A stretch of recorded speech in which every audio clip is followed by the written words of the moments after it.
اعوذ باللہ من الشیطان الرجیم، بسم اللہ الرحمن الرحیم، الحمدللہ وکفیٰ، الصلاۃ والسلام علیکم محمد مصطفیٰ و عباد اللہ الصالحین اصطفیٰ۔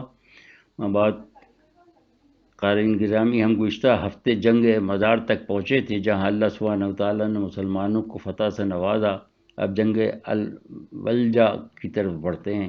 کاظمہ اور مزار کی فتح کے بعد شاہ فارس نے بجائے اپنے فوج کو آگے کرنے کے موجودہ دور والیسی اختیار کی، یعنی عربوں سے لڑا دیا جائے۔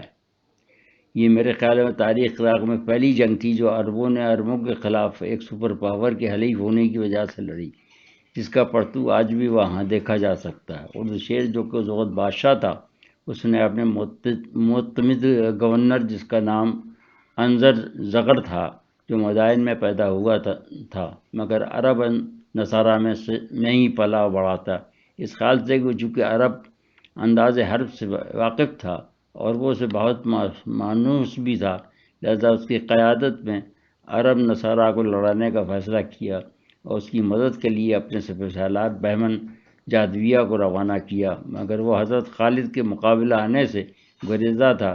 وہ خود نہیں آیا بلکہ ایک دوسرے سالار کو بھیج دیا۔ اس کے علاوہ جو فوج مزار سے شکست کھا کر فرار ہوئی تھی، وہ بھی اس فوج سے آ ملی، اور جب حضرت خالد کو یہ اطلاع ملی تو انہوں نے مناسب سمجھا کہ دونوں فوجوں سے ایک ساتھ نمٹنے کے بجائے پہلے اس عرب فوج سے دو ہاتھ کر لیے جائیں، لہذا وہ پیش قدمی کر کے الولجہ کے مقام پر پہنچ گئے۔ مورخین کے مطابق ان کے پاس صرف 10,000 سپاہی تھے، اس کے علاوہ ایک چھوٹا سا رسالہ بھی تھا، جبکہ مخالفین کی تعداد 30,000 سے زائد تھی، جو کہ لوہے میں غرق تھی۔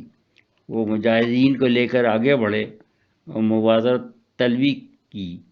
دشمن کی طرف سے ایک شخص جس کی وفیت 1000 سوار تھی، یعنی وہ 1000 سواروں کے برابر تھا، طاقت میں گردانا جاتا تھا، سامنے آیا، جو کہ دراصل ایک گوشت کا پہاڑ تھا جو کہ آہن میں چھپا ہوا تھا۔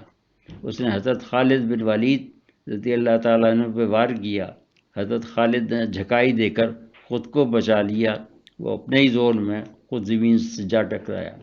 حضرت خالد رضی اللہ تعالیٰ عنہ نے موقع پاتے ہی بہت ہی پھرتی کا مظاہرہ کیا، اور اس سے پہلے کہ وہ افریت دوبارہ اٹھ کھڑی ہو، اس کو قتل کر دیا، اور اس کے بعد دونوں فوجیں ایک دوسرے سے بھڑ گئیں، لیکن مجاہدین اجمی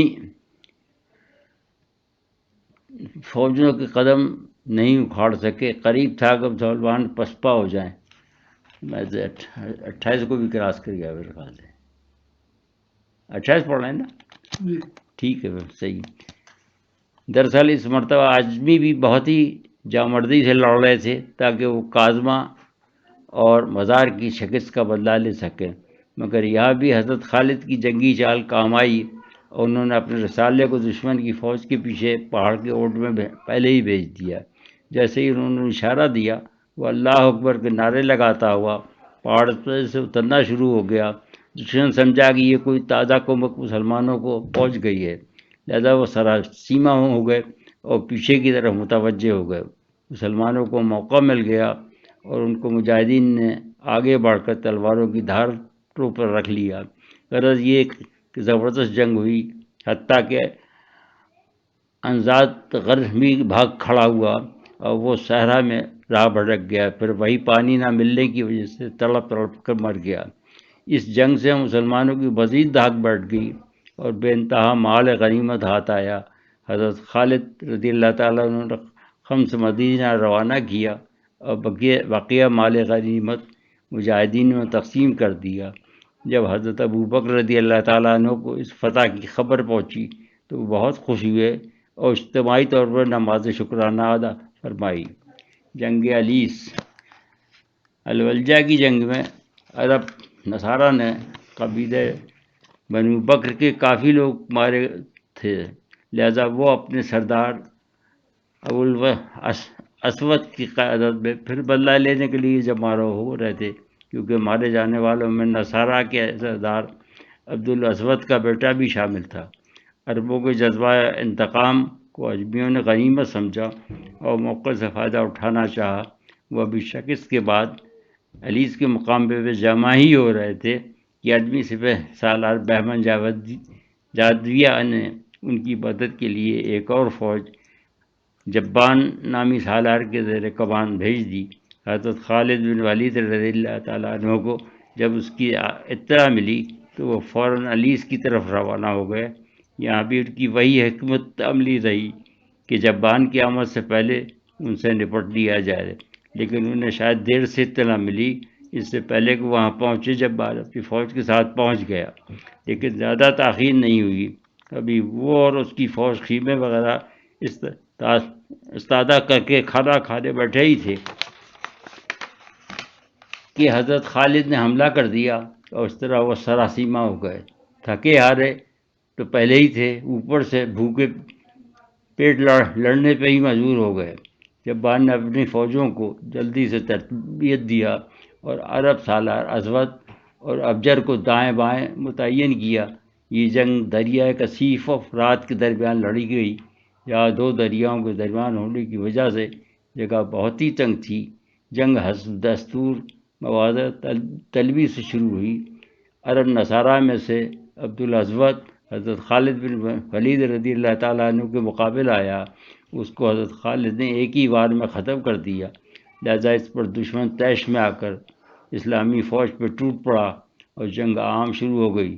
چونکہ اجمی فوج بھی اس انتقام میں کسی چٹان کی طرح جم کر لڑ رہی تھی، اور حضرت خالد بن ولید رضی اللہ تعالیٰ عنہ کو ان میں پسپائی کہ کوئی آسان نظر نہیں آ رہے تھے کہ مجاہدین کو کوئی مطلوبہ نتائج حاصل ہو سکیں۔ یہاں ان کو کوئی جنگی چال بھی کارآمد نہیں دکھائی دے رہی تھی، جیسا کہ ہم پہلے بتا چکے ہیں۔ یہاں پیچھے دریا ہونے کی وجہ سے حضرت خالد رضی اللہ تعالیٰ عنہ کے پیچھے سے حملہ کرنے کی حکمت عملی بھی بیکار تھی، لہذا وہ پریشان ہو گئے کہیں آج کی جنگ شکست پر ختم نہ ہو۔ تب انہوں نے اللہ سبحانہ تعالیٰ سے ٹڑا کر دعا مانگی اور قسم کھائی کہ اگر مجھے فتح حاصل ہوئی تو جب تک کہ اس دریا کو دشمن کے خون سے سرخ نہ کر دوں میں تلوار نہیں روکوں گا۔ دراصل اس عہد میں حضرت خالد بن ولید رضی اللہ تعالیٰ عنہ کی وہ بیزاری پنہاں تھی جو آپ کئی جنگوں سے دیکھ رہے تھے کہ اجمی فوجیں میدان جنگ سے بھاگ جاتی تھیں اور پھر بادشاہ کے ڈر سے بار بار اکٹھا ہو کر لڑنے آ جاتی تھیں۔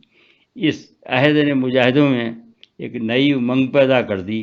وہ اس بہادری سے لڑے کہ رومن فوج کے پاؤں کھڑ گئے اور وہ منتشر ہو کر حسب عادت جان بچانے کے لیے ادھر ادھر بھاگ کھڑی ہوئی۔ ظہر کی نماز سے پہلے اللہ سبحانہ تعالیٰ نے مسلمانوں کو فتح عطا فرمائی۔ حضرت خالد بن ولید رضی اللہ تعالیٰ عنہ نے سواروں کو حکم دیا کہ وہ بھگوڑوں کو بھاگنے نہ دیں، لہذا رسالہ دوڑ پڑا اور ان کو بھیڑوں کی طرح ہانک کر دریا کے کنارے لاتے و ذبح کرتے رہے، حتیٰ کہ ان کی قسم کے مطابق دریا کا پانی سرخ ہو گیا، جبھی سے دریا کثیف کا نام خونی دریا پڑ گیا۔